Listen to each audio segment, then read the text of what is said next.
That the water is hitting every place. And 2 days ago, when the storm hadn't quite hit the peak, we were looking for rainwater and looking for splashing cars. And here, every place you look.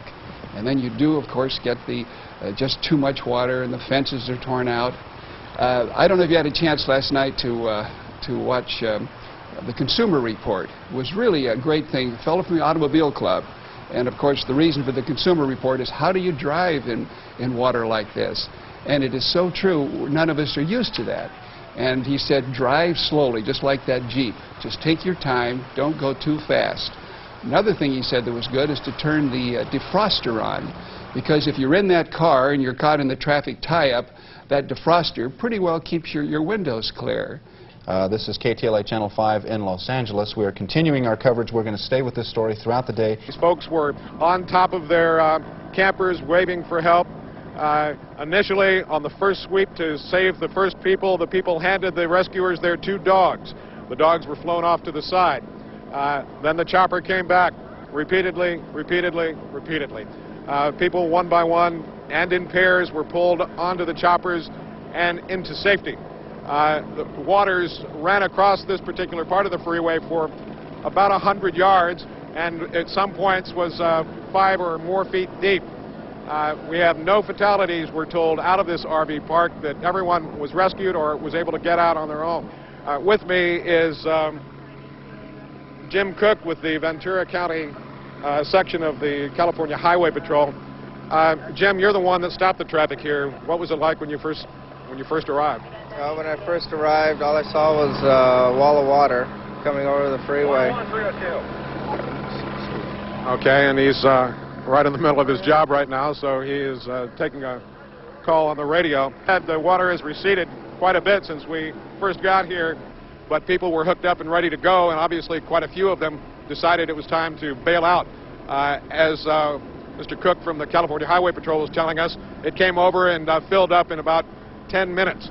So these people didn't get much warning from all of this, and those who were left inside had no time to scramble out.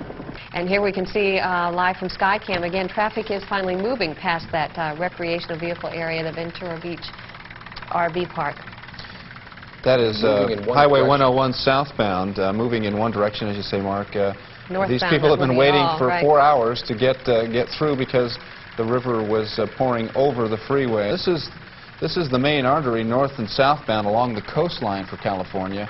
So it's an important trucking artery, and other than Highway 5, which of course over the Grapevine is no easy trick either.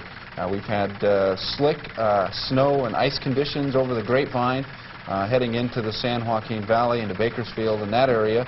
The Mojave Desert has reported some rain. Low pressure system is heading into Oregon. It is a 987 millibar low. Those are basically meteorological terms and technical terms, but it is a large storm.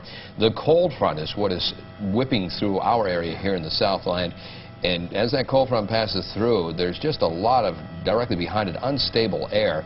And the unstable air is causing at times some heavy rains in one area, and in other areas you can see some pictures of, it looks like they're trying to free up that. And we're back live now to where we just showed you that mobile home that had become trapped under there. They're now trying to remove the one that was stuck under there and trying to repair the tracks there. And of course, we were telling you earlier, all Amtrak trains have been stopped and shut down because of situations like this where the bridges could become unsafe. So if you're thinking about taking an Amtrak anywhere and saying, okay, I won't use the roads, that is not possible. Michelle Ruiz is at the LA River, where earlier we had a dramatic rescue attempt. Michelle, go ahead. Yes, Carlos, we're here at Balboa, basically Balboa, where it crosses the LA River. And about 45 minutes ago, a man was spotted being carried eastbound through the LA River toward the Sepulveda Basin. Here to tell us more about that is Officer Bob Laskowski. Tell us what happened. Well, we got a report that this guy was in the river at Mason Avenue, headed eastbound. And we scrambled out of the station, the detectives and myself, and went to the nearest overcrossing, which was Wilbur Avenue. And we walked over the fence and down towards the river, and a citizen came by and gave us a garden hose to tie on ourselves. And another citizen came by with a long pole from the swimming pool for us to grab this guy. And as soon as we made it down to the edge of the water, we saw him coming down the middle of the river, and we were waving at him, and He was waving at us, and we were trying to get him to come over to the side, and apparently he couldn't. So I walked towards the river, and as soon as I got in, I got swept away, and the other officers and the sergeant held on to me, and he went by, and we lost sight of him. Where was the last place that you saw him? It was eastbound from Wilbur Avenue, and other officers reported seeing him up at White Oak Avenue. Any idea who this person may be or how this person ended up in the river? I have no idea. It's just a male adult. All right. Thank you very much. The search does continue. Now, they're hoping that this person will have hopefully grabbed onto some of the bushes or any kind of debris or anything that he can grab onto to hopefully sustain himself. The last sighting, people report that he was very exhausted. And you can see above me the helicopters. That's from the county fire department, as they've been flying up and down this LA River to see if they can spot him. Okay, Hal, this is John at Skycam. How do you hear me? Loud and clear, John. Okay, great. We're here at the PCH at Las Flores Canyon, where you can see from that live shot from Martin. Las Flores Canyon, as you come south to PCH, is starting. There's a creek that runs right alongside Las Flores that's starting to overflow, and we have some mudslides that you see down Las Flores. Pretty low ceilings out here. We're about 300 feet, and we're right on the edge of the fog layer. You see the Sea Line restaurant there, and right in the intersection of Las Flores and PCH. Okay, right. I know where it is now. Let's go live now to Stan Chambers. Stan, what's your location? We're right by the Los Angeles River, the flood control basin, just roaring, very high, very fast.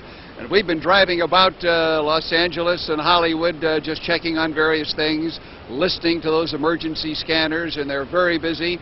All of the firefighters are out assisting various people having trouble. And of course, the main concern here in the Los Angeles River, we have reports of 2 people who have fallen into the river. One person they were hoping that they could reach. There was a great effort by the fire department trying to reach him. However, they were not able to, and he is presumed dead. Another person fell into the river down in the Compton area, into one of those flood control basins, and in the same situation there, he has not been seen. This afternoon, as it cleared for a while, a foolhardy group of kids tried their hand at surfing in a flood control channel. This is California, after all. But the authorities said these young men were flirting with death. George Lewis, NBC News, Los Angeles. Helicopter. Where are you located now? Hal, this is John at Sky 5. We're back over the mobile home park up here at the 33 in the PCH, Ventura, excuse me. Okay, you sure got there pretty fast. Yeah, we did. Good weather. It's real sunny up here. You did know the difference. Looks like a beautiful sunny day. But up to the north, up the valley here at Ojai, it's some dark clouds still, some real cumulus clouds building up. Down below we have the mobile home park is draining pretty well. A lot of mud, obviously. We still have the one county ship down there. He's just shut down in the middle of the park. They're just doing their cleanup, rescue, wrapping things up. Looking for any more people or injuries down there. The one lane is open on the northbound Ventura. They have one lane closed. The right lane is open northbound, and the southbound is open, both lanes. The devastation is just phenomenal. As we look at it live, there's an overturned truck. There's a couple of trailers which were totally picked up and removed from the area, and it's hard to believe now when you look at all that sunshine what a difference a couple of hours can make. Isn't that right, John? You were there when the water was up probably an extra 10 feet compared to what it is now. Sure is. It's quite a difference. Now we can get down and see actually how deep that water was. You see the water lines on the buildings. Now you can start to see parts of the cars again that were buried underneath that you couldn't even see before. And quite a difference. The weather, like you said, does seem to be improving up here. It's clear, it's sunny. The ceilings are lifting. There is those still cumulus clouds up to the north, so I'm not sure how far the front's coming down. You probably have a better shot of that on your radar. John, you mentioned that the Ventura County Sheriff's Department helicopter has landed. Do you see any activity around that helicopter? You know, actually, we just talked to them, and they're just getting a little bit tired. They need to get out and stretch their legs and I bet. Kind of refresh themselves a little. It's kind of strenuous flying down there, hovering around in between the John, we have a report that a hovercraft has overturned with 2 or 3 deputies in it in that area. Is that correct?